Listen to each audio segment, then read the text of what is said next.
कहानी भूखा कौवा और पितृपक्ष का रहस्य बहुत समय पहले की बात है। एक छोटे से गांव में आदित्य नाम का युवक रहता था।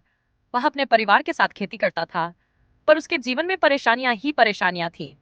फसल सूख जाती, पैसे की कमी रहती और घर में हमेशा कलह मची रहती। एक दिन पितृपक्ष का समय आया। गांव के सभी लोग अपने अपने पितरों का श्राद्ध करने लगे। आदित्य ने सोचा, ये सब पुराने रिवाज हैं, इनसे क्या होगा। मेहनत करूंगा तभी सब ठीक होगा। उसने श्राद्ध नहीं किया। रात का सपना उसी रात आदित्य ने सपना देखा। उसने देखा कि उसके दादा दादी और परदादा एक बंजर मैदान में खड़े हैं। वे भूखे प्यासे लग रहे थे। आदित्य घबरा गया और बोला, दादाजी आप ऐसे क्यों हैं। दादाजी ने कहा, बेटा, जब तुम हमें याद नहीं करते, हमें अन्न जल अर्पित नहीं करते, तो हमारी आत्मा असंतुष्ट रह जाती है। जब आत्मा असंतुष्ट रहती है तो उसका असर वंशजों पर भी पड़ता है।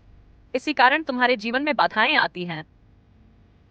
अगले दिन सुबह उठकर आदित्य ने अपने पिता को सपना सुनाया। पिता मुस्कुराए और बोले, बेटा, यही पितृपक्ष का महत्व है। पूर्वजों को अन्न जल अर्पित करना ही श्राद्ध है।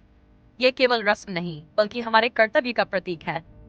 उस दिन आदित्य ने श्राद्ध किया। तिल चावल और जल से तर्पण किया। ब्राह्मणों और गरीबों को भोजन कराया। उसने आंगन में एक पत्तल पर भोजन रखा। कौवा आकर भोजन करने लगा। आदित्य को ऐसा लगा मानो उसके दादा दादी स्वयं प्रसन्न होकर आशीर्वाद दे रहे हों। परिणाम कुछ ही दिनों में आदित्य की फसल हरी भरी होने लगी।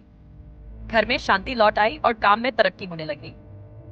उसने समझ लिया कि पितृपक्ष केवल परंपरा नहीं बल्कि पूर्वजों से जुड़ने और उनका आशीर्वाद पाने का माध्यम है। सीख जो अपने पितरों को नहीं भूलता, उसका जीवन सुख समृद्धि से भर जाता है। पितृपक्ष हमें याद दिलाता है कि हम अपने होने का श्रेय केवल खुद को नहीं बल्कि अपने पूर्वजों को भी देते हैं।